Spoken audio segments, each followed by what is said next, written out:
नमस्कार, मैं हूं आपके साथ तनु शर्मा। आप देख रहे हैं नर्मदा की पुकार। आइए नजर डालते हैं आज की बड़ी खबरों की ओर।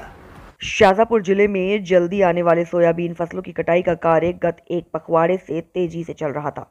लगभग 50% फसलों को काटे जाने के बाद कृषि उपज को किसानों द्वारा अपने अपने घरों तक ले जाने की तैयारियां तीव्रता से चल रही थी, परंतु सितंबर माह के आखिरी सप्ताह में मानसून की विदाई से पहले हो रही तेज बारिश खेत में खड़ी तैयार सोयाबीन फसलों पर भारी पड़ गई।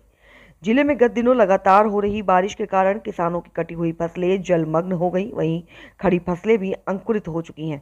जिले के सैकड़ों ग्रामों में बारिश का कहर इस तरह बरपा आया कि किसान अपनी फसल एकत्रित कर खेत खलिहान में ले गए। उसी दौरान आफत की बारिश के कारण कटी कटाई सोयाबीन को नष्ट कर दिया। वहीं शेष खड़ी फसलें पूरी तरह से नष्ट हो चुकी हैं। यदि इसी तरह लगातार वर्षा होती रही तो किसानों का 80% नुकसान होने की पूर्ण संभावना है। शासन प्रशासन को अतिवर्षा से हुए नुकसान का आंकलन अभिलंब कराया जाना चाहिए। शाजापुर से हमारे विशेष संवाददाता नरेंद्र रिड़वा की रिपोर्ट। ये जो आपकी फसल खराब हुई सोयाबीन, इस पर आप क्या उम्मीद लगा के? अरे कहीं उम्मीद लगा बैठा था साहब, या सोयाबीन का कणका थोड़ा बहुत हो जाता था, कहीं बोनो बखरनो करता, फिर बचा बहुत ज़्यादा नुकसान है। कहीं नुकसान देखो न तुम, या हड्डी की सब या नजर नहीं आ रही तुम्हारे पानी में। आगे की क्या तैयारी थी? कहीं तैयारी थी या सोयाबीन हाउ पत्थर हो जाती तो आगे और एक कहीं गाँव चढ़ो बाने की कोशिश करता, कस्तर कहीं बाँग आवे के देखो तुम हड्डी या बताई रहो तुम्हारे यहाँ कहीं बच्चे का कमाने, एक सरकार अलग भाव नहीं बढ़ाई रही, कहीं हो कमाए तुम्हारे खर्चा की मालूम नहीं है, कहीं दवाड़ा के दे दा, कहीं दाड़किया के दे दा।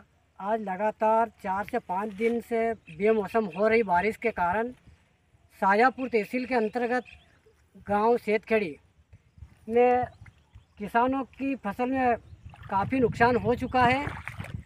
जो खेत में पानी भरा हुआ है और इसी प्रकार कहीं कटी हुई फसल पानी के अंदर है, तो कहीं खेत खलिहान में किसानों ने जो इकट्ठी करी, उसके बाद अचानक वर्षा आने के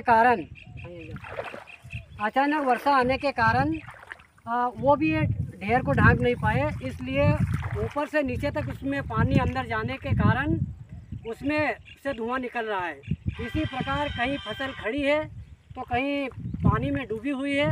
इसी प्रकार आज कड़ी मशक्क़त करने के बाद किसान अपने खेत से फसल को सेड़े पे इकट्ठी कर रहे हैं।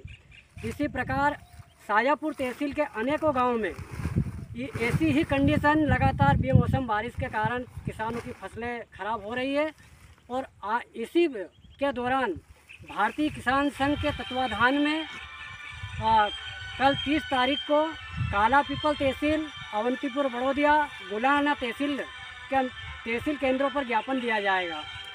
और इसी के साथ में अगर शासन इस चीज़ को संज्ञान में नहीं लेगा तो बड़ा स्तर पर भारतीय किसान संघ धरना आंदोलन करने में कार्यरत रहेंगे।